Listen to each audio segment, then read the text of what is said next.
Frontline Gaming presents 40K Stat Center with your hosts, Val Heffelfinger and the Falcon.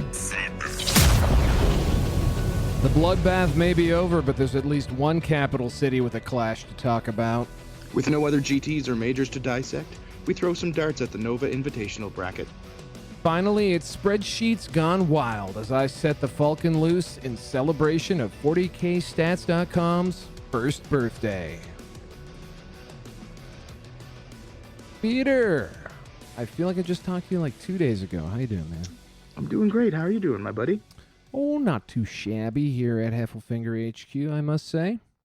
Quite the week last week. It only took us, 6 days to get that last episode posted up and ready to go? You know, we had everything ready to go for a little while there. It was in the can, and no one could listen to its delightful goodness. But yeah, we ran into, apparently Frontline Gaming has too much content. Who would have thought that a site or network that now has 4 hyper-competitive podcasts that are uploading at least weekly, if more so, if you're out of war, they would run out of space. Yeah, so that's basically what happened. Frontline Gaming Network was all full up. Too much content. We couldn't cram another morsel in there until Uncle Reese whipped out the credit card and upped our bandwidth. So we are good to go. Shouldn't be an issue in the future. You'll be free to listen to all of Frontline Gaming Network's charming hosts. That would be Peter and I, our friends at the Art of War, the brand new edition, starring the Nick Brown Magic Nanavati and John Damaris, as they sort of go deep on popular lists with sometimes popular players. We've so far had the greatest Warhammer player of all time, one Frankie Giampapa, talking about GSC, and then this week, Mr. Jim Vessel, ITC #1, coming in with some really inside scoops on his list. I mean, where does this guy find the time? 2 days ago, he was in Guadalajara. As far as I understand, he didn't know his name at one point. He was so drunk and high and whatever else, just living the life, raving from event to event, and he still finds time for the little guys. Well, I think it's pretty clear at this point that Jim's either a double agent or some form of cartel drug mule. So, or he's just made of pure energy, and he's just a god walking amongst men. Okay, all right. Well, he's pretty cool. At any rate, he's on the show, Art of War, this week. We've, of course, got the old standards, the standbys, chapter tactics starring Pablo Martinez, and new Mexican edition, Scary, Ridvan Martinez. Also Martinez. Is it? Is that real? Yeah, it's like they're brothers from different mothers. Amazing. And he's got an English accent. This is like a sitcom. It is. And this week they were joined by Jason Horn, and we're going over how to properly organize a tournament from a financial perspective. It's a really interesting podcast. I really enjoyed this one. That's right. And of course, Chapter Tactic has their Patreon. If you join there, PewDiePie will paint up a model for you and raffle it off. Probably not. I think he's actually going to have the Frontline Gaming Painting Center or whatever it's called do that up. But yeah, there's a great reward this month, as there is every month for being a Patreon. Also, you get to be part of our group chat. Not group chat. I guess we're on. Not anymore. Now it's a Discord. Also, our Facebook group. Yes. You can ask random questions of Val and myself, Sean, PewDiePie, now Scary, and we'll probably answer them unless we don't like you. That's very true. And then finally, of course, completing the lineup.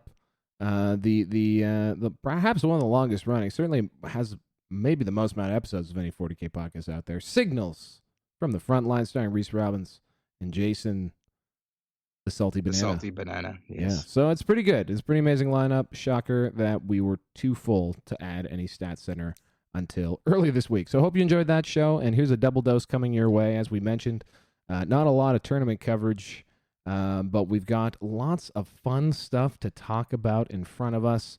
But first, Val might be going to Nova. I'm pretty excited by this. I really hope you do, especially because I was there when you bought the centerpiece model to your list. So it kind of makes me feel like I'm part of your journey. I know. Not to mention, I was the one that said your first iterations of the list were garbage, and you should talk to somebody else about them. You should talk to somebody. You need help. Yeah, I mean, it's fair. I mean, it was a Taunar supremacy suit named after Benjamin Bonner, known as the Bonar. Yeah, I am pretty excited to actually run it because it's not 1,000 models, and no matter which way it goes, the game will happen probably pretty quick. However, life seems to be rearing its ugly head, so I hate to give an amber warning here, folks, but I may not be able to make it. But we'll see. We'll find out next week if I have a lot of really great on-the-scene content and some really sad stories about how I just got absolutely shreked with the coolest, largest, dumbest model, perhaps in 40K. I mean, that's a long list of potential candidates, but the Taunar, she's mighty big and stupid. Hey, listen, I'm rooting for you. I've got you down as a 2 and 4. So you do you. You took the over. I took the over. 2 and 4 is doable. Wow. You're gonna go up against somebody who thought the Space Marine Codex was legal. I'm just hoping for knights. Just give me an endless stream of knights. I mean, they're the most popular faction. You have a decent chance at least seeing one. Hey! Don't blow it for the audience. We're gonna get into your stats. Chill out, pal. Just step away from the spreadsheet. They're always at hand. Anyway. So next week, we'll be going deep into Nova, whether or not I make it. So that's both the Invitational and, of course, the epic bracketed 9-round championship tournament that they run. And we're going to get round to covering EastCon because they didn't really get back to us this week and we didn't try super hard. So we'll cover those rascals next week, probably. Yeah, EastCon was a major that happened in Australia this last weekend, 1,750 points. The winner of the event did get back to us, but we're kind of wanting to at least get a word in with the TO. However, that Australian timeline makes it pretty hard to, make the tips touch, as it were. As it were. Any weird tournaments happening on the East Coast that you want to plug? No, I don't care about the East Coast anymore. Yeah. Later, or at least not until May. Yeah, not until May. When that nor'easter comes in again. Here we go. Let's hit a bump. Tournament news is made possible by bestcoastpairings.com. Download the BCP TO app to organize events for just about any tabletop game system. Download the player app to easily find and participate in events from around the world. Subscribe to BCP for as little as $5 a month to support the team and unlock additional features. Available for iOS and Android. BestCoastPairings.com. Competitive events easier.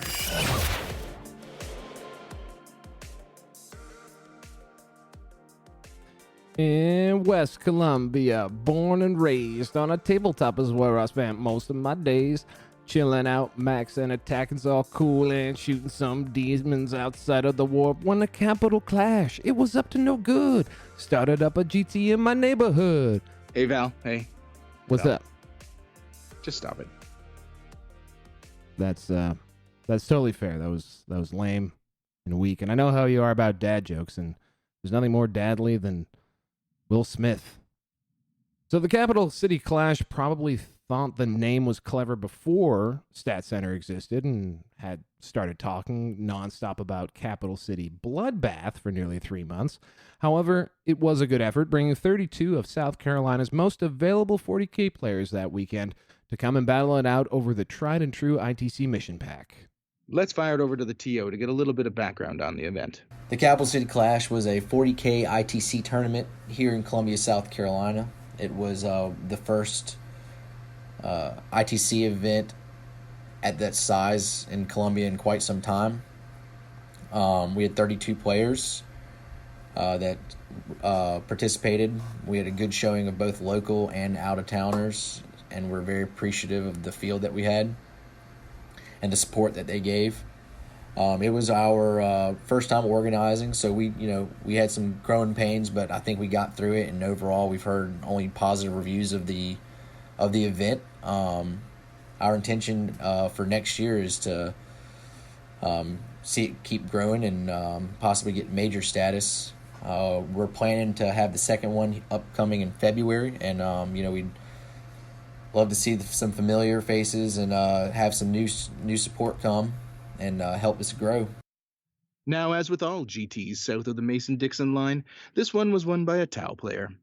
Running a variation on the list popularized by the righteous Molly Ringwald of 40K, Richard 16 Candles Sigler. Old Heffy Poo here is going to cue it up for you right about now. All right, so here comes Brenton Weiss's Tau list. He's rocking a Tau Empire Battalion detachment with the Cadra Fireblade, and then another Cadra Fireblade and Commander Shadow Sun, 3 minimum units of Fire Warriors, and then 2 Richard Siegler special minimum Pathfinder teams with the 2 shield drones and a grav inhibitor drone. Didn't go the full distance there, missing the recon drone and the pulse one. But anyway, we'll keep going.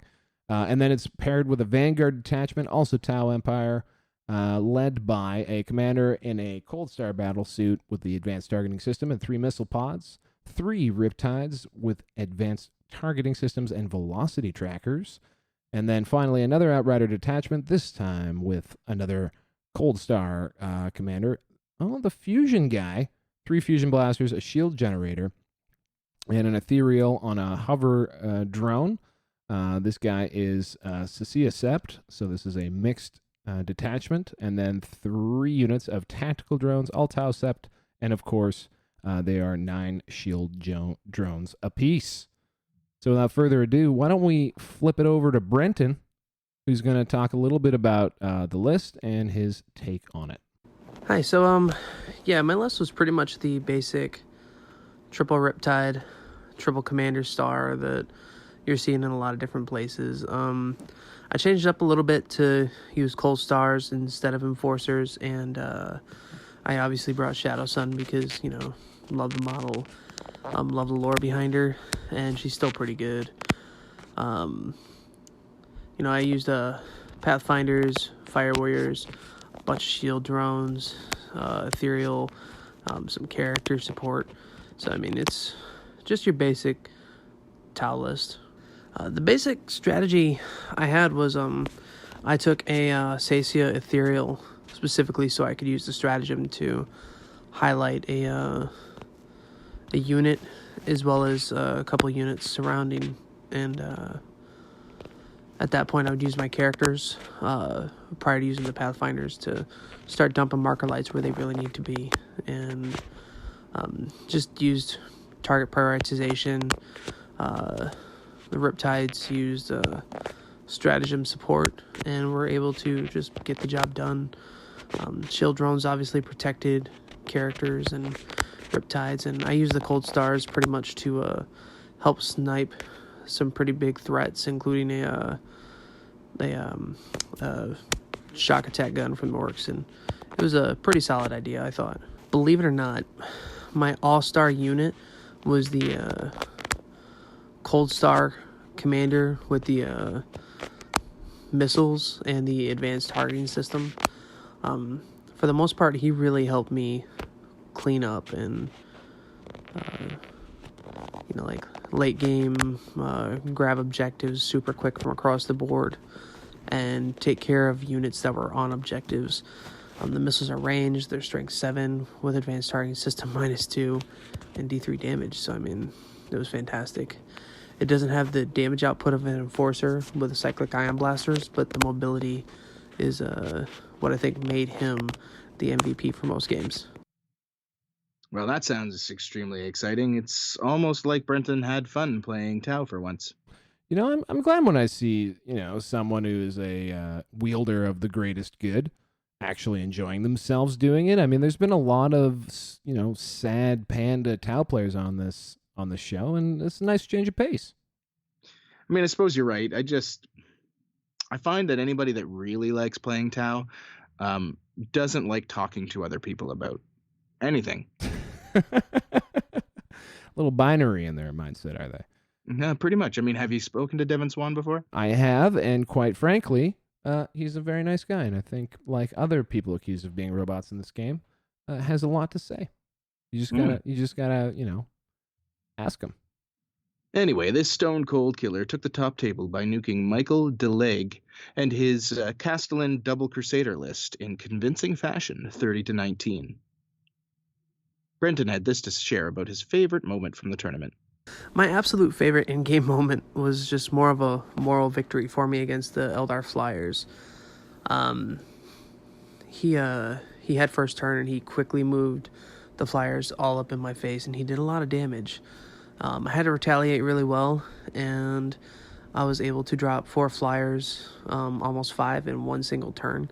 But the most important one was when my Fire Warriors and 1 unit of Pathfinders dumped all of their shots into 1 Razor Wing, and seeing just my infantry remove it was a really nice moral victory.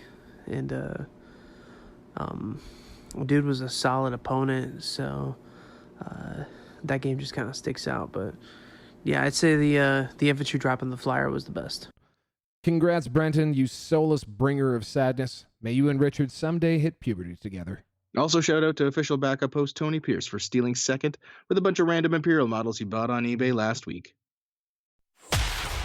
Tournament news. Hey guys, this is Nick Nanavati from Knights of the Game Table Pro, where I teach you how to become a better 40K player.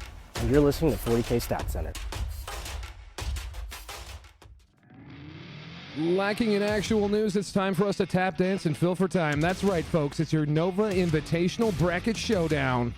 This week, starting on Thursday, 16 of Mike Brandt's favorite sycophants will descend on the Hyatt in Crystal City, Virginia to engage in a little bit of 40K foreplay. Consider this event the grimdark equivalent of picking a bad horror movie on Netflix, because in the end, only 2 will be left, barely awake and fumbling over one another in the early morning on Saturday. Taking a left turn from standard invitational procedures, Mike has handpicked a roster of mostly good players, eschewing the usual sacrificial podcaster and YouTuber picks of years past. This year features a veritable murderer's row of people who can't say no to a DM from Mr. Brandt. Round 1. Top-ranked Tony Tupac Kopak running guard Custodes versus bottom seed Alexander Ains Kronz. Algorithm says Kopak. Alex Charity Case Fennel with his Craft World Eldar Drukari versus John Paul is Dead Lennon and Custodes? Whatever. Fennel wins this one. JVVD and his list versus Ben Tecumseh Sherman Sherwin. Running Esureni Drukari is an absolute nail-biter, but the numbers say JVVD pulls it out in the end. Justin Just Happy to be nominated Curtis running CSM with some Thousand Suns and Death Guard versus Tyler 6 Degrees of DeVries, and Admech Custodes leaves DeVries in the breeze. Justin goes on to round 2. Andrew Golden Handshake Gagno with Admech and Custodes versus, oh my goodness, Austin ain't no thing but a chicken wang Wingfield, the people's champion, the old 2-step ruiner, and his bang bust chaos list absolutely crushes the old warlord and goes to the deuce bracket. Break out the Skippy and butter the toast, because here comes Juice rocking GSC like a hurricane through Kurt, exit Klaus, and right on to the second round. What does 3.14 have to do with this bracket? That's the 3rd seed, Brown Magic, versus the 14th seed, Devon Warhound Swan, slamming pie in the face of Adepticon's finest and rolling through to the quarterfinals. And finally, we've got Matt the Shocker Shuckman versus Chris Give Him a Green Card Blackham, because this guy is a permanent resident alien who just crossed the border into the second round. Round 2. Fight! In Fennel versus Kopak, it turns out Kopak is the charity case as Fennel takes his tax credit right into the semifinals. And in Midwest versus On Your Girlfriend's Chest, it looks like JVVD mops up JC. These guys might be bros, but it's die before a tie in this top-rung affair as Juice puts the squeeze on Wingfield and moves on. Devin, the officially Black Swan, can't believe it's GSC again, and he bends a Blackham like Beckham back to where he came from. Oh, semifinals. Fight! It's JVVD versus Alex Fennel, and like Jim at the back of a plane, this one's a squeaker as Jim sneaks one by again right into the finals. And it's Sleeky Shiny Robots versus Spiky Robots as Devin Swan takes flight and makes Wingfield his wingman. Oh, Canada, it's a Great White North final! This is it, folks. Devin Swan, a man who they say has no soul, versus Jim Vessel, a man whose life goals include the bottom of the glass and catching that rascally dragon's tail. Who will win? It's JVVD, JVVD, JVVD. He takes it home. The title is coming back. Do a plie because the Swan is in the lake. We couldn't make this up, folks. Actually, we did. The Falcon would never use his stats for evil. Crack open those spreadsheets, nerds. Because it's time to put the stats in Stats Center. Courtesy of 40kstats.com. Holy Hannah, how are we going to relax, calm down, and just think about the cold, hard numbers, Pete? That was a wild bracket. I don't know what Rob did to get his heart back on set, but I'm probably beating about 170 right now. Ooh, all right. Well, I know you're excited not just because of that awesome segment we just did, but also because we're finally talking about stats on Stat Center. If I had an air horn, I would use it now, but I won't because people complain when I do. Pete, is it true? You told me that 40kstats.com, the venerable institution of competitive 40K, has turned a ripe old 1 year old recently. Well, according to my Visa card, it 100% did. So, yeah, I started the actual website. It would have been, I believe, August 17th of 2018, about 3 weeks after I started doing stats for Pablo and the crew over at Chapter Tactics, you included. Well, that's very nice. Well, I'm not sure that he actually shared those original stats with us because he just assumed you were yet another loony bin guy offering stats on the internet. Oh, 100%. I guarantee you that's what he thought. But. And also, I mean, now that you are also, a person who podcasts and people reach out to, you probably are the same with all of your fans. Oh, yes. And not to mention the fact that he wasn't wrong. I am a loony bin guy that does stats on the internet for no good reason, really, when it's all said and done. And so, to be clear here, folks, Pete, for the last year, has been incredibly consistently writing down the round pairings and faction-on-faction statistics for all 40K events that are usually 2,000 points and have all lists or 90% of lists actually available for him to look at, which means he's personally reading through, parsing, and categorizing all the games played at the GT level and above. How many games roughly have you gone through in the last year? Well, let's see. I'm looking at now. I've done 15,000 games since LVO, and I'd done about 12,000 prior to that. So about 27,000 unique games, which because you have to input both sides of the equation to make the stats work, you're looking at about 54,000 entries. That is, well, you're a crazy person, but also an awesome crazy person. I'm happy to co-host a show with, and as some might say, use you for all of your work. So that's, thank you, Val. And I'm super okay with it. I just want the people to be educated and for whatever means they want, even if it is for evil. That's correct. So why don't we kick things off there? What do you think? Now, I've got some questions I want to ask you about the stats and some of the stuff that you've been cooking up to talk to us about today. But first question is, what do you think some of the best uses of 40kstats.com are for someone who's actually playing competitive 40K these days? Well, I think the biggest use for someone that's like on a competitive level is really more or less going to be what should they expect and at what tables, because the breakdowns of your list representation, they all show up here. If you're willing to do the filtering work, you can even go by and look up events by location. So, I'm going to be in the UK. What do I expect there? Australia. What should I expect there? You can see, so you get a rough idea of what the field's probably going to be like. And not only that, but who's winning and with what in that field. That's kind of the granularity you get there. And then the other thing from a competitive perspective is getting a feel for what's winning across the board. For a long time, kind of prior to our ability to see all of these results, you would basically have to wait for a major event to come out, see who the top 8 were, if you weren't able to attend a lot of events at least, and kind of go by that, or go in forums and hope that the people that you were talking to on there had half an idea of what they were talking about, which was about a 30-70 that you were going to get the proper results. There was a lot of hearsay, a lot of conjecture, but now you can just go in and see it.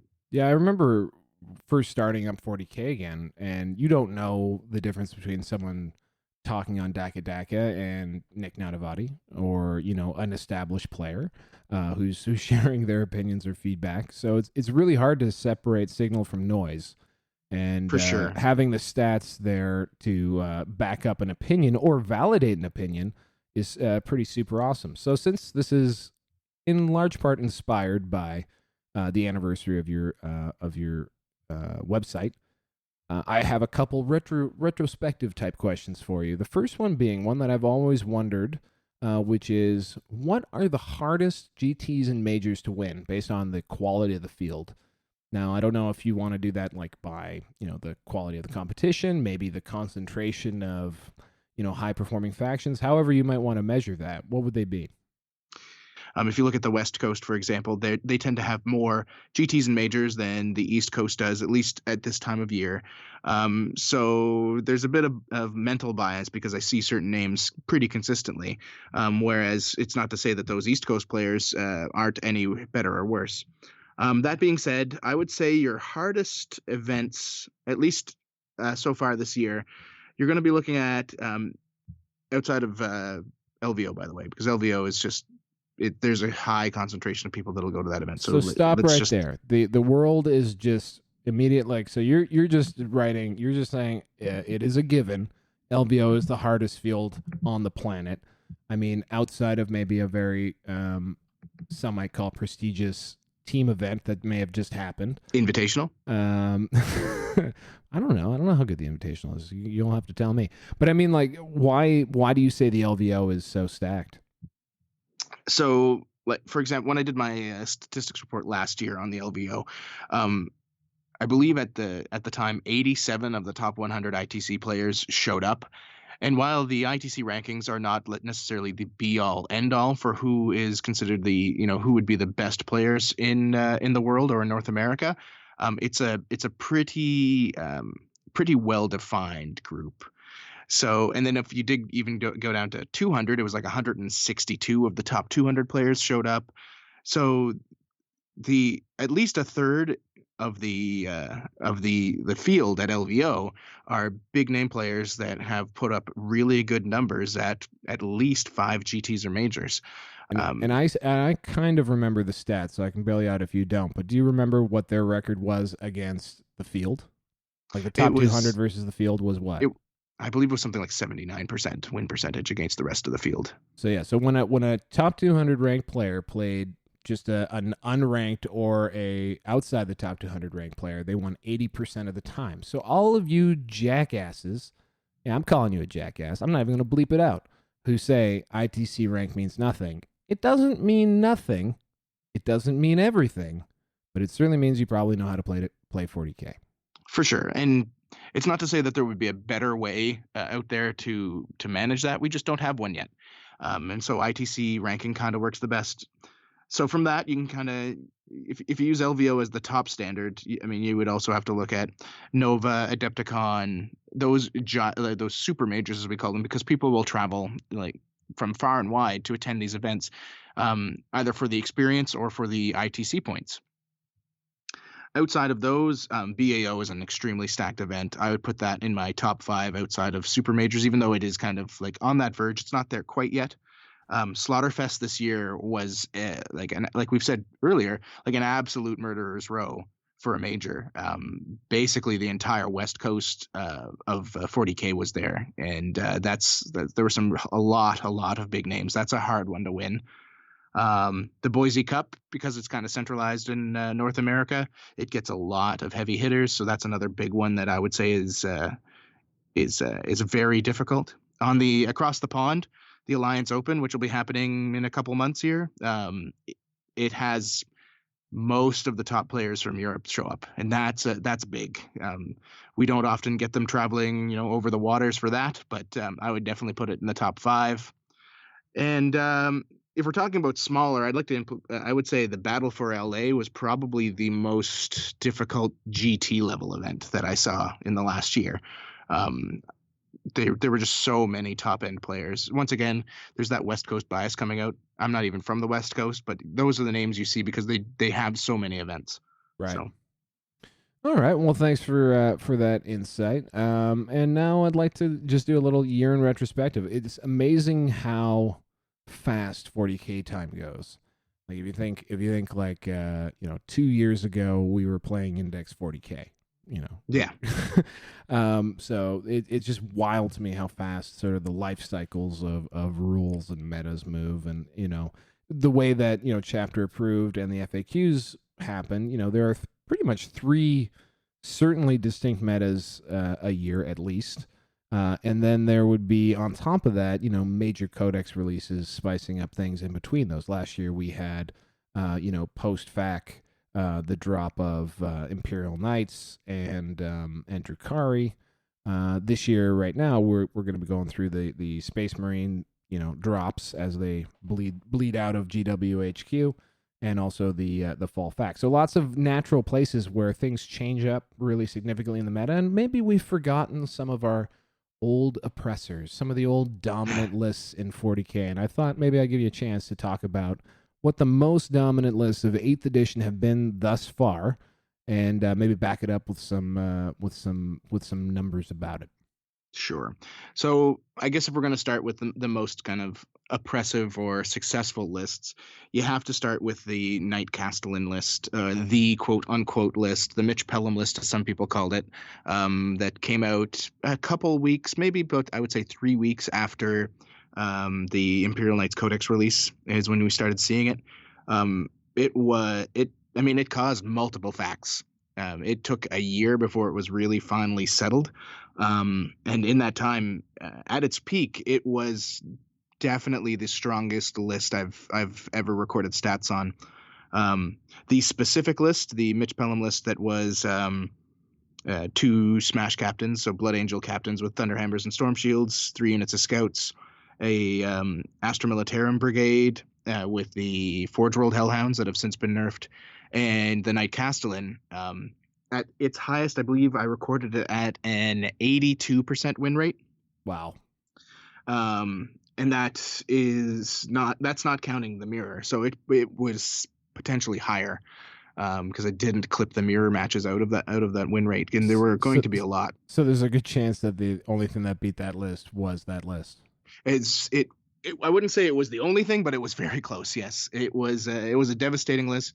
As people, you heard people talk about it in the past. There were some really great interviews. I believe when Andrew Gagnon won with the list, he talked about the fact that it was essentially the first time he'd ever played it. He just knew he didn't have any time to practice prior to a major, and brought this to it because he knew it was good. Yeah, that was Gagnon went double at Nova in Index 40K. Sorry. He did that, but he won a major later using the quote unquote list, and he said he'd never played it before. He just it played itself. Brandon Grant, of course, won SoCal Open as well as the LVO with that list. Yeah, modifications of it, right? Because Brandon didn't bring the Blood Angel aspect. Sure. Essentially because the FAQ that nerfed CP regeneration, which was like the first big problem with that list, since it essentially could generate infinite CP, that caused the Blood Angel aspect to be less useful for most people. Mm-hmm. So that's where you saw Brandon Grant come in. He dropped his Shadow Sword, which he'd been running in kind of a pure Astra Militarum list earlier in that year, to run the Castellan just because it was better. And yeah, like you said, he went all the way to LVO with that list. He won LVO. He won the SoCal Open. It was the Castellan plus Guard plus something else, or just Castellan plus Guard. It was a devastating list. The change to CP regeneration did bring it down. It got down, and plus a couple stratagem changes. It was still in the 58 to 65% win rate, depending on the month and what had just been released. So it stayed very strong, too strong for like almost a year. And I just want to shout out before we get too far away from it, but I believe it's Tony Kopak at the ETC with the championship winning American team in 2018 was running that list. Yes. The Pelham list. So that was sort of the coming out party for me. That was the first time I personally took notice of that list. Yeah, it was absolutely devastating. I remember when Mitch Pelham ran it, I believe it was at the BAO of last year. He lost to Jeff and Control Robinson. He said it was mainly because of misplays and just being outplayed by Jeff. But other than that, he didn't feel like anything needed to be changed. It was just a devastating list, and I mean he was not wrong. So many people picked that up. It's probably also the most copied list I've run into, and I see a lot of copies. You see it now with Jim Vessel's list, TJ Lanigan's list, where people will just net list that and use it as their own, and there's nothing wrong with that, but you see it more like that was the list you saw everywhere. All the top players were running it at one point or another, unless they were running an Ari at the time. Do you have any idea of how many tournaments that list won in the end?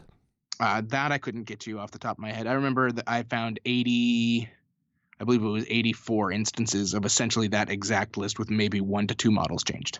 Amazing. With an 84% win rate, that means that won a lot of fucking tournaments. I mean, that won a lot of tournaments. It won a lot of games, and probably won many tournaments and some variation thereof. All right, so that's the Castellan list. What and then RIP Castellan list. What do you think is the? I mean, obviously they took a few whacks at it. I think it finally met its end after the Spring FAQ, and maybe even a bit before that. Why do you think that is? What was the straw that broke that big old Castellan's back? Well, there were a couple things that were leading up to its death. The release of the Orc Codex and Gene Stealer Cults Codex were codexes which were very strong and could really take advantage of a horde meta. Really helped against that because they really didn't have any targets for the Castellan to take out, right? If you were playing orcs, you had to kill all those grots before you got add anything important with them. Gene Stealer Cults could just run a million acolytes and wipe out all your infantry in the front if they had a good turn. So you started to see its win rate drop down. But I mean, the big kicker, of course, was the 100-point increase in the spring FAQ, plus the removal of the 3+ potential invuln save. Those two things combined.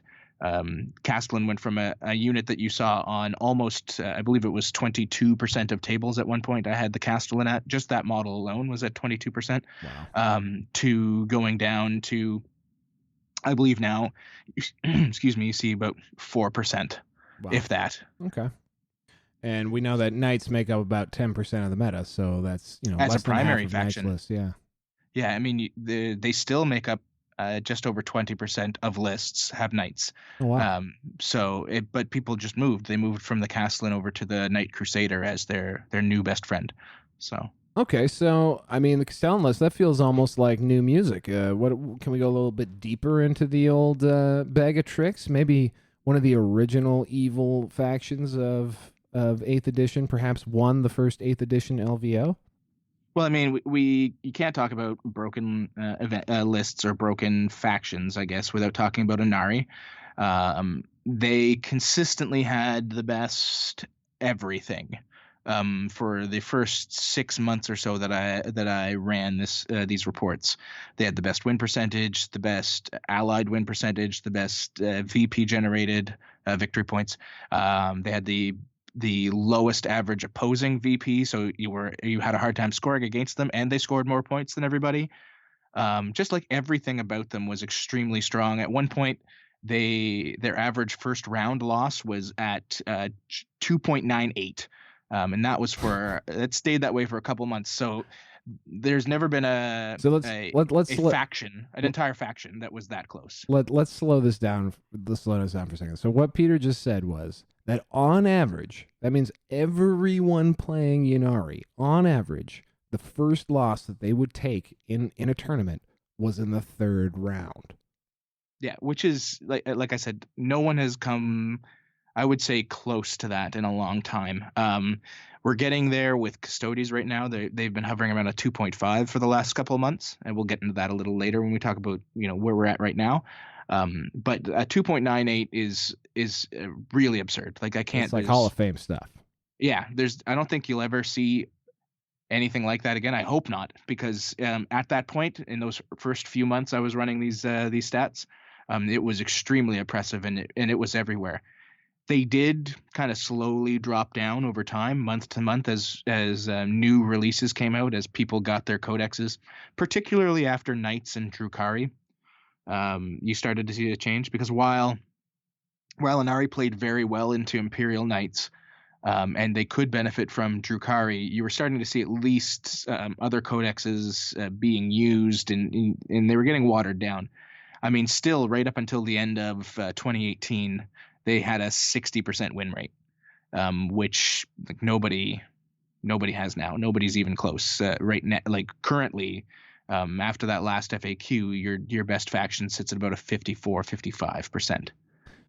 One of the neat little nuggets that I saw in some of the stats that you prepared for the show was just how the field moved away from Unari. So in February, there was 6% of the field was playing it, but then even by March, which is 60 days from the actual drop of the spring FAQ, it drops down to 4%, and then down to 4.3% in April, and then finally, obviously, the modern Unari is a 0.25% of the meta right now. So barely anyone playing any of the modern Unari options. So that is the demise of Unari. So those it was murdered.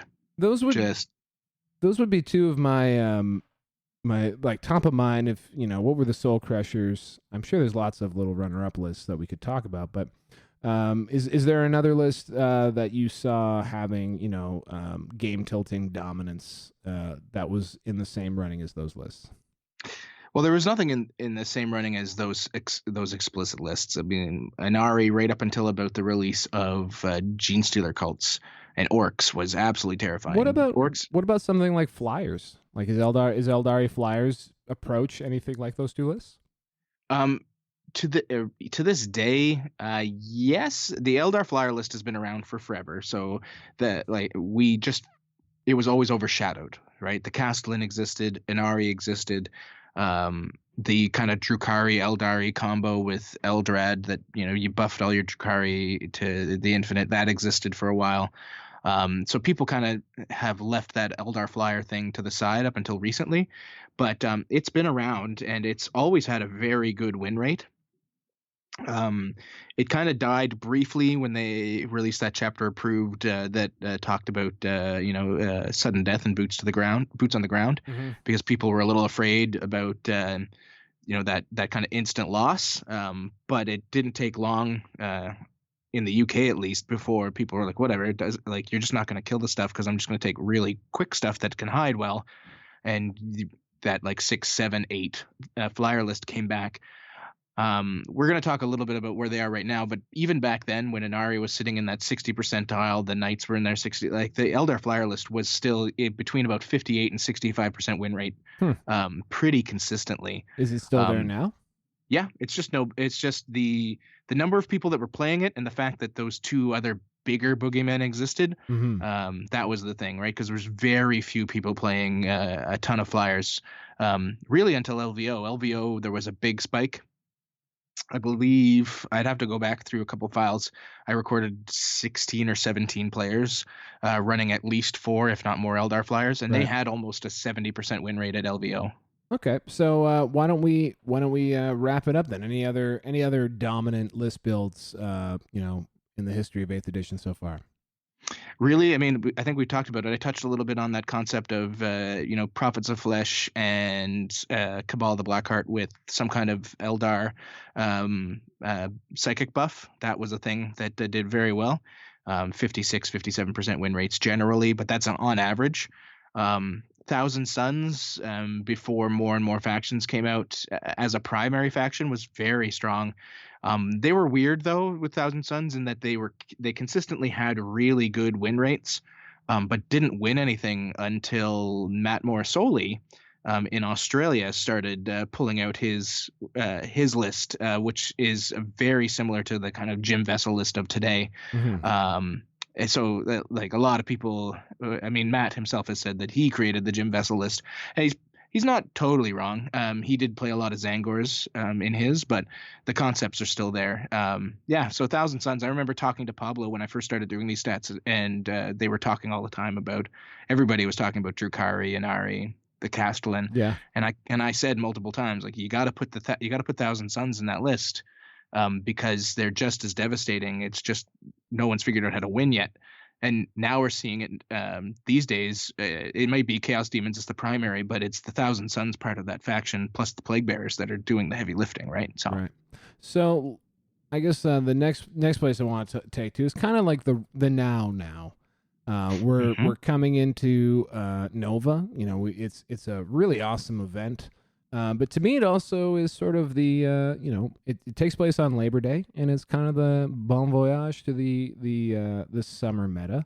We're gonna move into the weird fall meta before chapter approved and after the fact, and the least amount of tournaments. It doesn't really exist. But anyway, what do you think? Coming into the end of this really awesome meta that we've had for the last, say, 2 or 3, I guess 3 or 4 months. And coming into Nova, no Space Marine Codex at Nova, so this really is the championships of the last 4 months. Yep.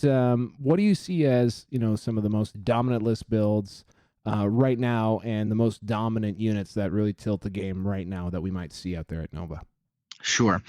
So post Spring FAQ, your top factions have been Imperial Knights, run it most of the time using a usually 3 House Krast or House Tyrannus Crusaders. They have the best win rate overall House of any. Tyrannus. Yes, that's more of a Europe thing. You don't see it a lot in North America, but in the UK, they tend to use more Tyrannus instead for the zombie option. Yeah. So you bring them back repeatedly. Usually it's 3 Crusaders or 2 Crusaders and a Warden or Gallant with a Graia battalion and a Guard battalion of it. Doesn't matter because it's just your Loyal 32 and your Rusty 17, so you get a bunch of CP. And then for the Tyrannus side, it's just about constantly bringing them back from the dead and putting them on top shelf right away, blowing something up, and just getting more mileage out of them. North America side, it's way more House Krast, everything House Krast, and just going for maximizing damage. And it works. The Imperial Knights have a 54% win rate overall as a primary faction, and that particular triple Crusader build or double Crusader Gallant or whatnot has about a 58% win rate. So it's not winning, it's not beating everybody, but it's definitely in that kind of quote unquote danger zone. Basically, for me, anything over about a 53% win rate, someone needs to take a look at because it's too strong. Right. And so that's kind of like that low end of the top end builds. And just before we move on from Knights, I just want to talk about something that I found interesting about them. And I think it's probably a counter argument to people who might say Knights are too strong, is that they don't actually, win tournaments a lot. And I think that's something that's found in the record, in the numbers. Both their representation in the field is very, very large. Like you said, 20% of lists. 10% as primary in that ballpark, yet they are underperforming that level as far as getting to 4-0 and being in positions to win tournaments. Do you think that actually pans out? Yeah, I think you're right. For as long as I've recorded Knights is a primary faction. They've generally held to having roughly the same list percentage as they've had T-Whip. So they've made up 11% of the lists, 10% of T-Whip, or 10 and 9. They've always generally their T-Whip's been within about a percentage point of how many people are actually playing them. And just to slow it down a little bit for the audience. So we've shifted to this idea of T-Whip. So again, it's just the idea that, only lists that actually go consecutive wins in a row, generally speaking, in ITC, not battle point tournaments, but in win-loss tournaments, you got to go 4-0 to win. So we want to know what lists are actually getting a 4-0 so that they can go and win the 5th, 6th games to actually win the tournament. And that's where this T-Whip statistic comes in, tournaments and winning position. And when and that pairs with field percentage. So if Knights make up 10% of the field but are only 5% of the lists that achieve T-Whip, that means that they're actually underperforming, and vice versa. Exactly. And if you look at kind of that T-whip ratio from month to month, going back as far as LVO this last year, we don't have to go back too much further. They've generally, they'll either be at 1, maybe sometimes they'll be at 1.3, sometimes they're at 0.7. So it generally evens out to about a 1-to-1 ratio if you look, over an extended period of time. But that being said, you are correct. Night predominant lists do not win a lot of 2,000-point events. I believe the last one I have recorded, Andrew Gagno, won an event which was night primary, but his list was like 1,001 points a nights, and I want to say it was something like 900 points at custodies. Like it was very in the middle there, and nobody wins with pure nights. It just doesn't really function at 2,000. Yeah, even that, I think I saw the pure night list win percentage was something like 45%, just on average. Yeah, as a mono faction, it does not perform very well. Okay, so moving on from the Knights, who else has made themselves known in this meta this summer? So a big one post FAQ has been Custodies. They've been absolutely tearing it up. Should I just go wash my face, get a drink of water, and come back while you wax poetic about these Golden Boys? They're my faves. I'll try my best to keep it down, but they're sitting at right now after the FAQ at an almost 54% win rate. And to put this in perspective, pre-FAQ, there was a point where they were at about a 41. So that puts them as somewhere in the bottom 3 around Grey Knights and Dark Angels for performance. So they in. I was just imagining a 40k dungeon with just some really pasty Grey Knights and Dark Angels just haven't seen daylight in 6 months. Yeah. Oh, 3 years ish, maybe more. Maybe more. When were Grey Knights last good? Like 6th edition. Dark Angels, I don't know if they've been good ever. Yes. But I guess that's not true. They did have Barkstar for a while. Anyway, they were a part. They were a key element in a few lists. Yeah, in 7th. In 8th edition, neither has ever had a chance to really perform. But Custodies, when they first came out, very strong. The 18 bike list was terribly terrifying for a number of reasons and super fun to play. Not really. And then they had this large drop off because there's so many books came out that were just better. Orcs and Genestealer cults and Drukhari, Eldar. It was bad news for Custodies for a bit. But with the death of the Castellan, just like with any kind of ecosystem, that's the metaphor I've used multiple times now, one predator goes away and then another predator kind of steps up, and that's been the Caladius grab tank. So, like I said, Custodies right now, they're sitting at a 53.73% win rate. As a mono faction, they're even at a 49.59, which is not terrible for mono faction. Generally, mono faction performs very poorly. Super respectable. The Caladius, though, is all of that.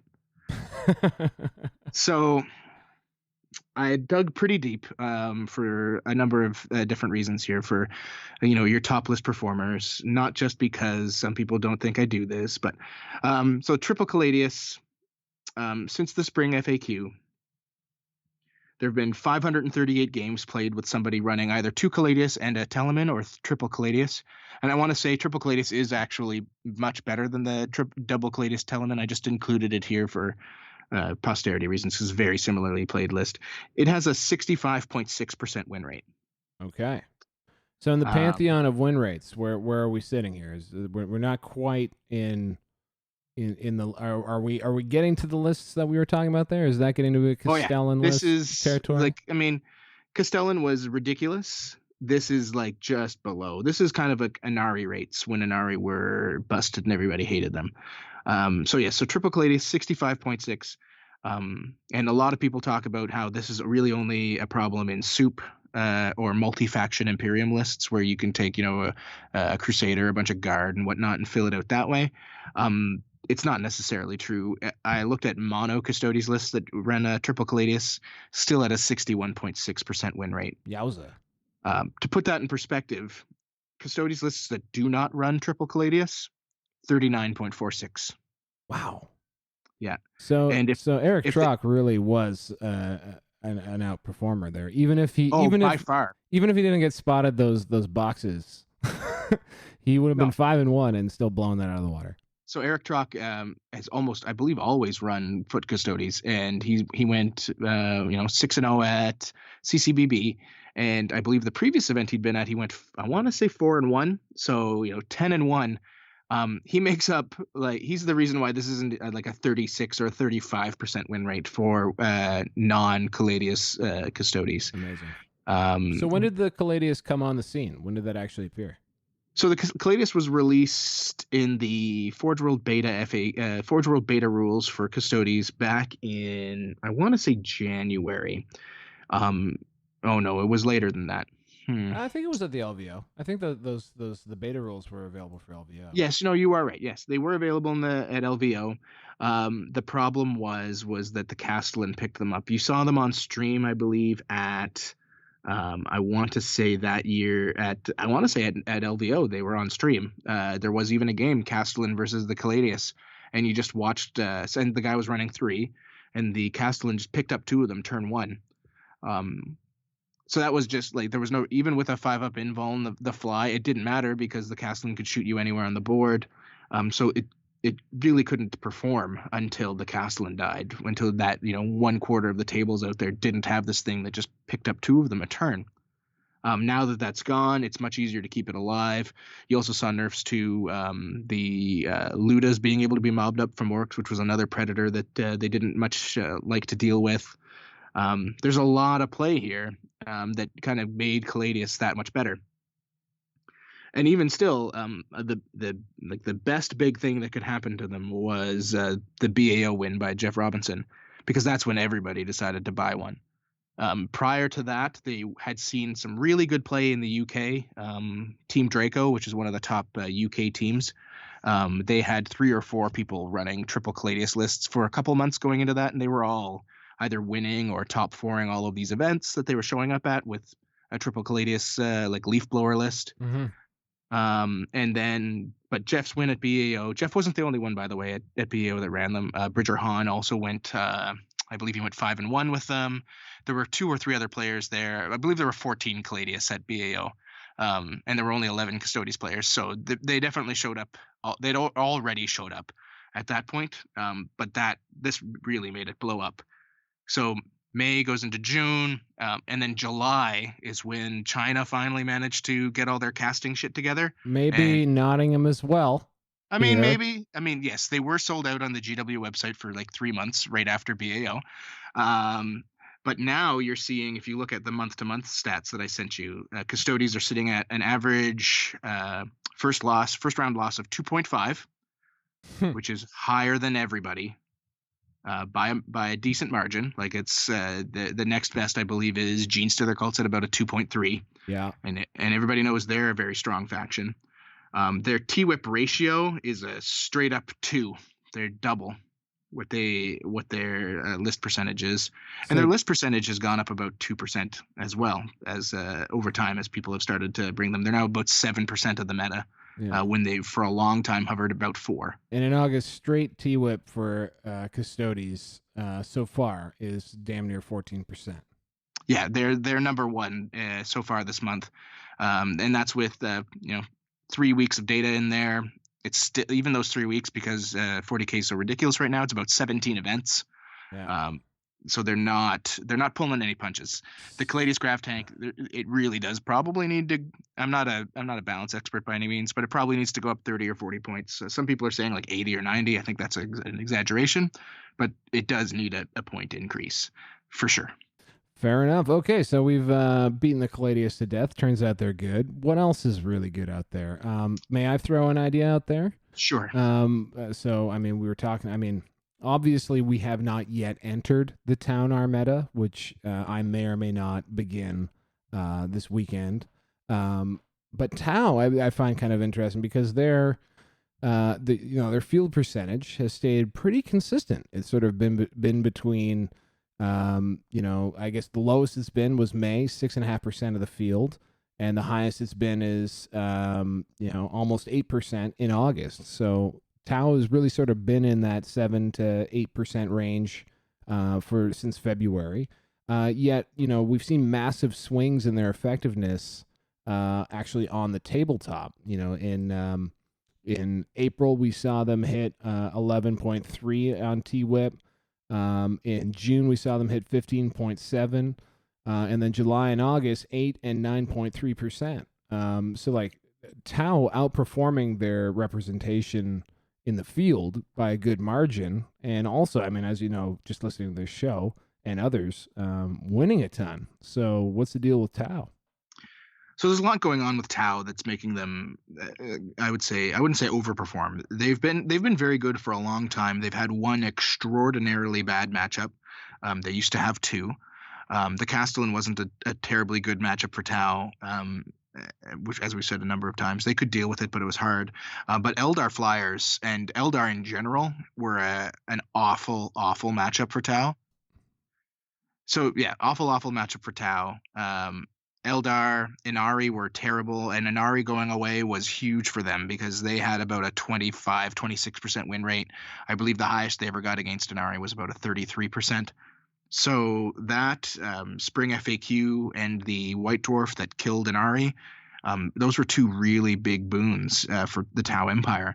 And you saw it immediately. Like June, like you said, they had a T-Whip ratio of just over 2, which is extremely good. You saw, and the other thing you saw was with the rise of Eldar Flyers becoming a big scare was Tau lists change.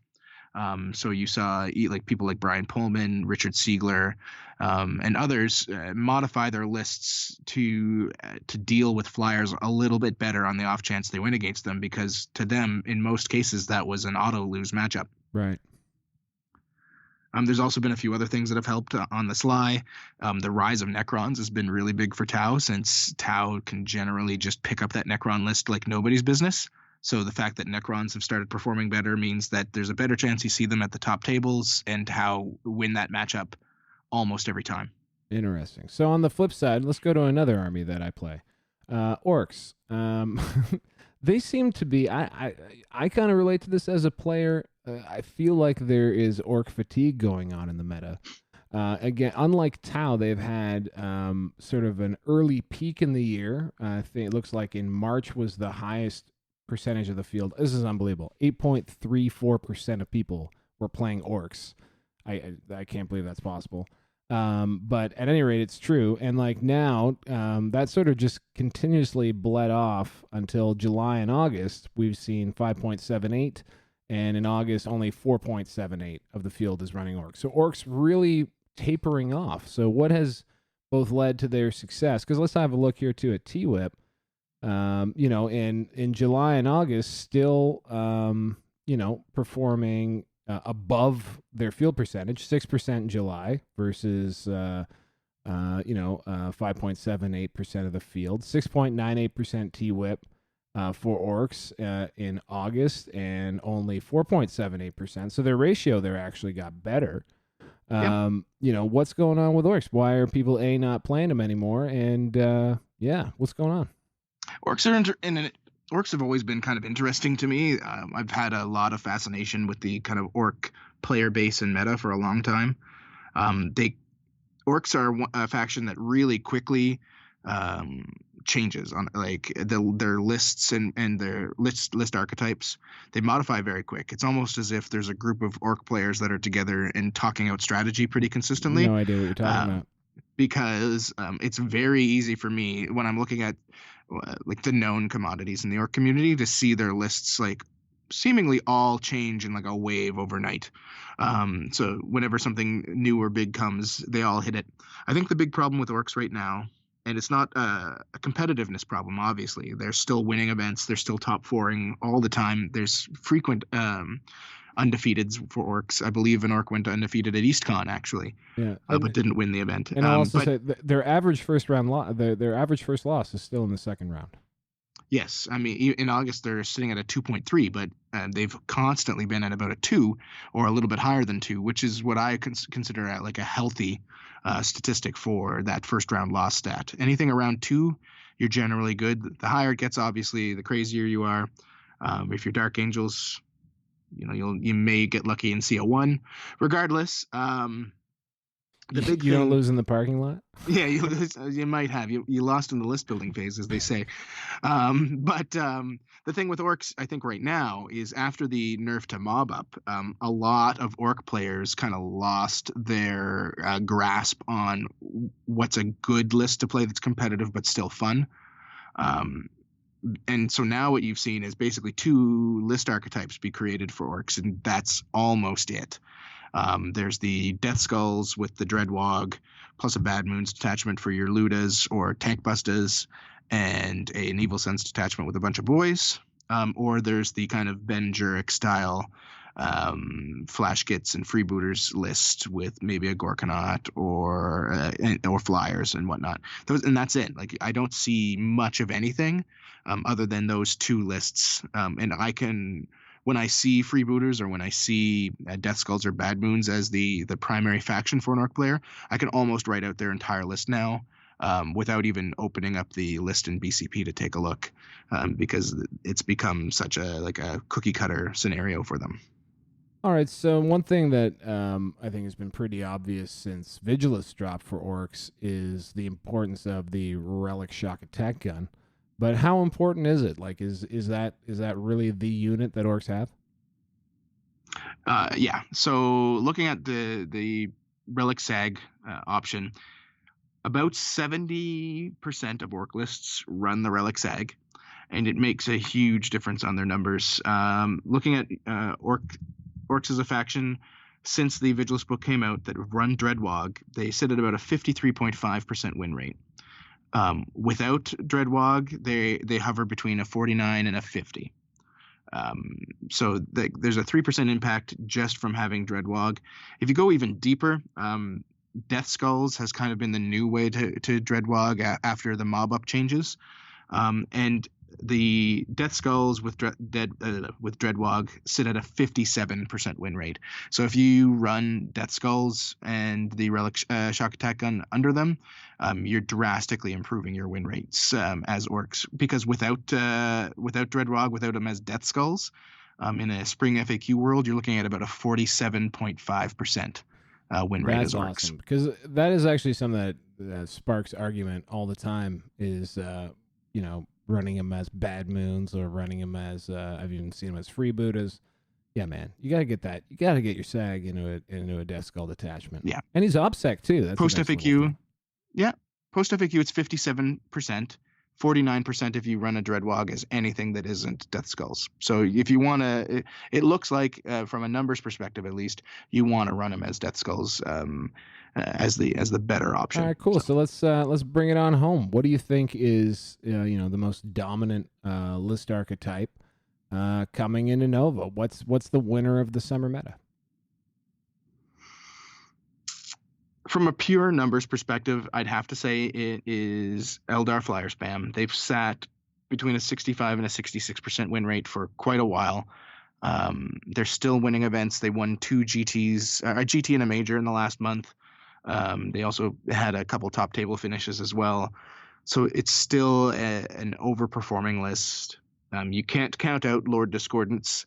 If you look at Chaos Space Marine lists, Flawless Host Lord Discordants have about a 58% win rate. They used to be in the mid 60s, but people have kind of figured them out, and there's a lot more people playing them.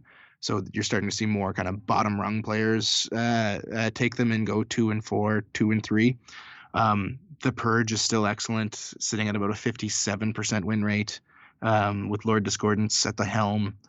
So Eldar Flyers are the top, but the Caladius is probably second, and then third you're looking at some kind of Lord Discordant mix or the triple Imperial Knights. It sure sounds though that there are things nipping at the heels of those lists. Like, instead of there just being 1 or 2 big dogs, there seems to be those guys maybe at that 60 65 plus range.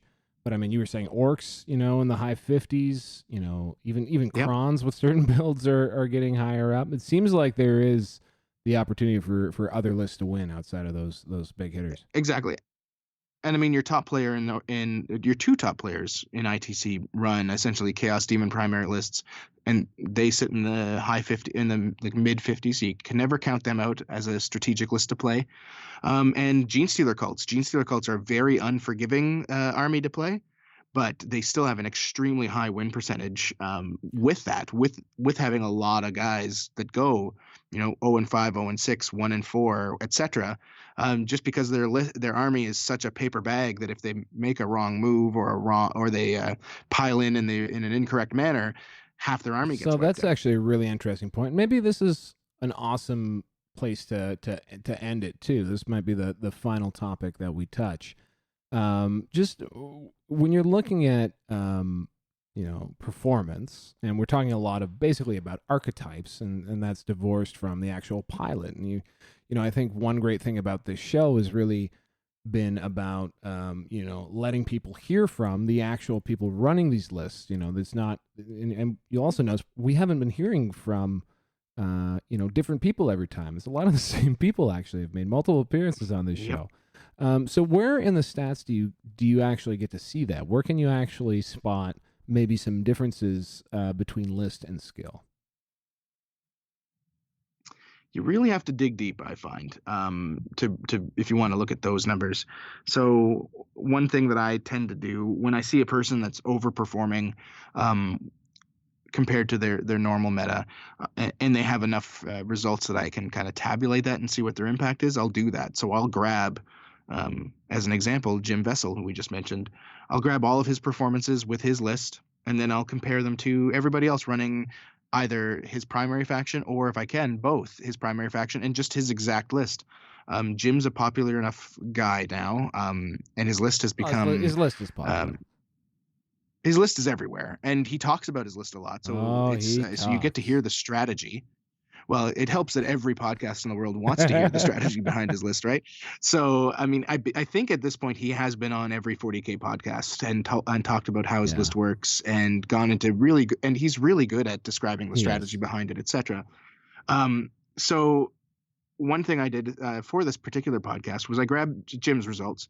So for the folks at home, Jim, since LVO, since he switched his list to like this current version of it, which with minor changes every month or two, he's 64-6 in major and GT play. So he's got a 91.4% win rate. If you compare that to standard old Chaos Demons as a primary faction, they're sitting at a 54 post FAQ, or sorry, since I recorded this data, so just been post LVO is what I meant to say. He actually has an almost 2.5% impact on the overall Chaos Demon win rate, without talking about just his list alone. Just like anybody that wants to run primary Chaos Demons, if you're looking at that number and you think, wow, 54 is really good, you're actually like a 51.5. It's just Jim is pushing your numbers, and that's not even taking into account TJ Lanigan, who has a very similar record, probably bumping you up another 2 percentage points. With his primary chaos list, that's very similar. So if you took both, the TJ Lanigan, you took Jim Vessel, and you compared them to the field of copycats, net listers, folks who are like, hey, that works, I'm going to use that, and by the way, I am way behind anyone who does that. What is the drop off in performance between that and just people picking up that list and trying to make it work?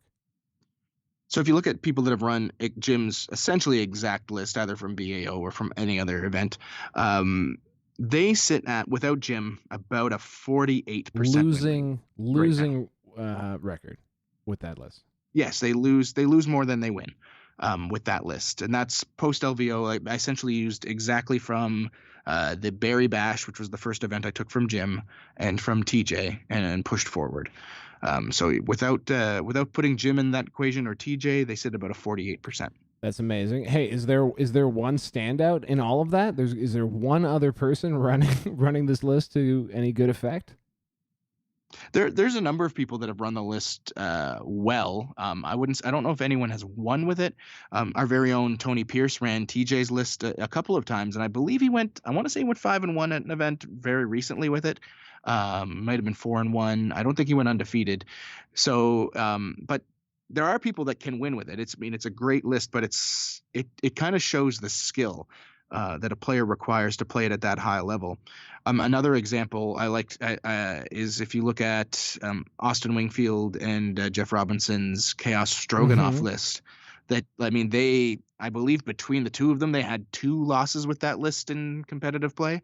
I've seen other people try it and get nowhere near the results. 40-45% win rate for the most part. There are people that have managed to pull it off, but on average, not so much, because it's a combo list. It's a list that requires a lot of thinking, and if you don't hit all your combos, even with the devastating Lord Discordance and the Mortarion in front of you, you still just lose. So you have to know how to play these lists. Nick Nanavati is another one with his Muscle Beach list that's kind of become synonymous with him. He's 15-1 with that list in 3 events. So he's lost only 1 game. And I believe he lost that 1 game by 1 point to Jim Vessel. So it's not like it was a blowout. If you look at other people that have run the Muscle Beach list, Muscle Beach in itself with Jim stats in it, and for anybody that's listening at home, Muscle Beach would be a Genestealer Cults list that's based primarily around usually 2 to 3 squads of Aberrants with the Anointed Throngs detachment, and either an Abominant or a series of characters that are essentially meant to buff those Aberrants so that they can muscle out their opponents just through the sheer power of those units. So that list is at about a 56% win rate. Genestealer Cults in general don't really have too many bad builds, so it's not surprising that they're not like at a 70% or something. But when you remove Jim from that equation, when you remove Nick from that equation, they drop to about a 51%. So he's 5% of that particular win rate is just him with those 3 performances. And he technically has a 4th that he did very well at ATC as well. I'm not going to count it because team tournaments kind of skew those results. Yeah. But yeah, you see it constantly with players that have a high skill level, and then you check out the copycats. Jeff was another one that people copied quite frequently, and you very rarely saw anywhere near the results that he had when he played lists. Don Hewson is another perfect example. Generally, when Don brings one of his kind of wacky 7 model lists, you'll see a ton of people try to copy it, and maybe 1 or 2 kind of gets the idea, and then the rest just fall on their face. And I see a lot of for example, his BAO list, I saw a lot of people going 1-4, 1-5 with Don Hewson's, not this last year's BAO list, but the one previous when he had the Renegade Knights.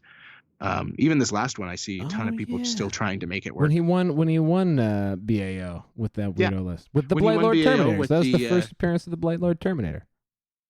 Yeah, and then they showed up. I wouldn't say everywhere, but they showed up quite consistently with nowhere near the results. Except for one TJ Lanigan. Well, now TJ Lanigan, and we're seeing a couple other people bringing them out.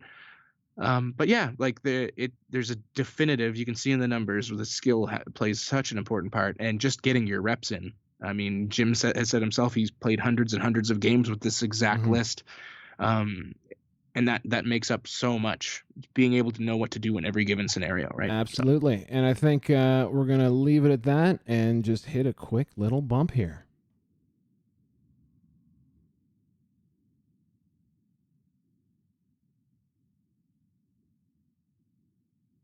I really got to shuffle the deck on our tournament bumps. I feel like TPM's getting a lot of publicity on us. Yeah, not going to lie. We use that one a lot. And there's a few that somehow we've missed the bus on. I think Mob Rule sent us a really awesome one we've never heard before. Yeah, that podcast in Alaska, they talk about Fort Loco and stuff. I came back to them. I was alienated from them for a long time. And then someone said, we're better now. And then I started listening, and I like them. So I should find that. Yes, you should. Peter, thank you for that tour de stats. I think that was actually a really, really great chat, and I hope the people liked it. So we put a little bit of stats in your stats center this week. It was a lot of fun and really enlightening. I really enjoy the fact that we can actually talk about concrete things. And win percentages, and we can demonstrate that, this game is not only really effing hard, but that some people are particularly good at it, and it's great to be able to give them the credit they deserve. Yeah, no, it's a big deal. I'm just really glad that these numbers mean something. I put a lot of effort into them sometimes. Sometimes I don't. No, that's not true. Certainly not true. And I only mentioned how bad Dark Angels were 4 times? 5? Hey, they're getting an update to their fluff in the White Dwarf coming up. I Are you serious? I read somewhere that Warhammer community was like, it's just it's like that Necron thing. Remember when the Necrons got previewed a few little? Yeah, they got the preview and it was just like Yeah, a story. yeah, I Yeah, think okay. that's what's up. Super. Because Dark Angels are a 34% win rate. I didn't talk about the exacts there. That's the lowest I've seen since Grey Knights were bad. And they're still bad. Poor Grey But Knights. the Dark Angels are in a really we bad got that spot. Psychic Awakening coming, and maybe it's definitely going to be for them. Maybe something good for those guys. As long as it's not endless spells. It probably is. Shout out Tony Pierce for helping us gather our few interviews, and shout at the Down Under Network guys. Let's get a few more from BriskCon. Yeah. And thanks a lot anyway for everything you guys do. And it wasn't BriskCon, you goof. It's EastCon. Whatever. They're all cons. It's all a bunch of cons. They are. They're a bunch of cons. Whoa. I see what you did there, and I like it. All right. So I think we're clearly petering out. Do you have anything else you'd like to add? Bye-bye. This has been 40K Stat Center, a presentation of the Frontline Gaming Podcast Network. Like what we do? Subscribe to and rate us on YouTube and wherever podcasts can be found. Join the conversation. Follow 40K Stat Center on Facebook. You can also support the show directly by joining the Chapter Tactics Patreon and competitive 40K in general via the ITC Patreon or by grabbing a subscription to BCP.